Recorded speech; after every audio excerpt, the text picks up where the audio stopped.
किस्सा भगवान दादा का। भोली सूरत दिल के खोटे, नाम बड़े और दर्शन छोटे। 25 कमरों का बंगला, सप्ताह के 7 दिन 7 अलग अलग गाड़ियां, फिर ऐसे बर्बाद हो गए कि बंगला भी बिक गया, गाड़ी भी चली गई और जिंदगी गुजारने के लिए फिर चौल में जाना पड़ा। नाम है इनका भगवान आबाजी पालव। जी हाँ, ओ बेटा जी, अरे ओ बाबू जी, जिन्हें भगवान दादा करके पुकारा करते थे, जिनको भारत का पहला एक्शन हीरो कहा जाता है। ये वही थे जिनके थप्पड़ ने ललिता पवार जी की एक आंख हमेशा के लिए खराब कर दी। ताउम्र इस घटना को लेकर बहुत दुखी और शर्मिंदा रहा करते थे। 4 फरवरी को भगवान दादा की पुण्यतिथि थी। इस दिन भगवान दादा का निधन हो गया था।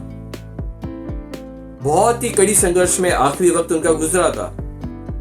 भारतीय फिल्मों में मुक्का वाली लड़ाई का चलन इन्हीं के पास से शुरू हुआ था।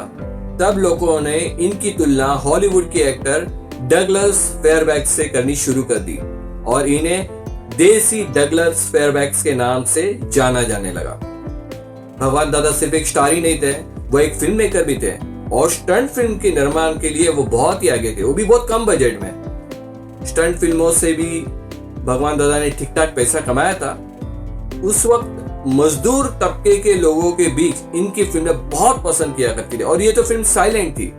यानी भगवान दादा की फिल्म, भगवान दादा का सफर साइलेंट मूवी के पास से शुरू हुआ था। उनकी पहली टॉकीज मूवी थी हिम्मत ते मर्दा और इसमें ललिता पवार जी हीरोइन थी।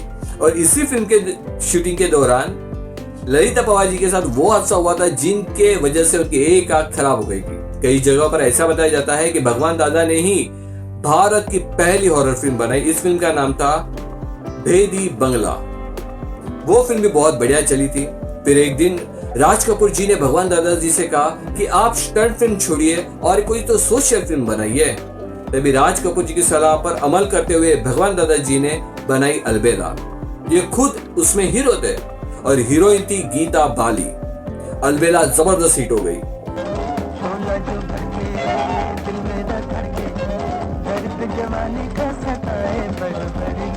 आज भी अलबेला मूवी के गीत हम गुनगुनाते हैं, कई लोग गुनगुनाते हैं। भगवान दादा जी ने अलबेला फिल्म अपने दोस्तों से उधार रकम लेके बनाई थी, मगर चूंकि ये फिल्म बहुत बड़ी हिट हो गई थी, इसकी सफलता ने भगवान दादा पे दौलत का बरसात कर दिया था। कहा तो भगवान दादा एक चौल में रहा करते थे दादर के, लेकिन अलबेला के सफर के बाद उन्होंने चेंबूर में एक बड़ा सा बंगला खरीद लिया और साथ में 7 अलग अलग कारें खरीद ली। शेवरलेट उनकी फेवरेट कार थी, उनके पास 2 शेवरलेट कार थी। भगवान दादा ने अपना एक खुद का फिल्म स्टूडियो भी बनाया था, उसका नाम था आशा स्टूडियोज। लेकिन अधिकतर मामलों में यही होता है कि जब किसी गरीब इंसान के पास बेतहाशा दौलत हो जाती है तो वो जिंदगी के रंगियों को जीने के लिए बहुत पैसा खर्च करता है, पानी की तरह पैसा बहाने लगता है और इसका नतीजा ऐसा होता है कि भगवान दादा ने यही किया। बहुत कुछ ज्यादा शराब पीने लगे, हाथ खोलकर पैसा खर्च करने लगे, जुआ भी खेलने लगे, अति आत्मविश्वासी हो गए थे वो और नतीजा ये हुआ कि इनकी आगे बनाई हुई सब मूवी फ्लॉप हो गई और मोटा घाटा इन्हें उठाना पड़ा।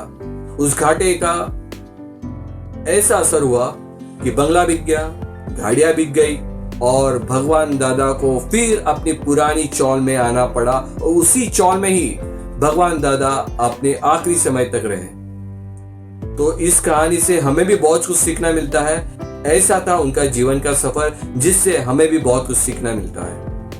आशा करता हूँ ये दिल की बात आप सबको अच्छी लगी होगी। आपको अगर कुछ अपनी राय देनी हो तो कमेंट बॉक्स में जरूर लिखिए और लाइक जरूर कीजिए। मिलते हैं फिर थोड़ी सी दिल की बात लेके, तब तक के लिए जय हिंद।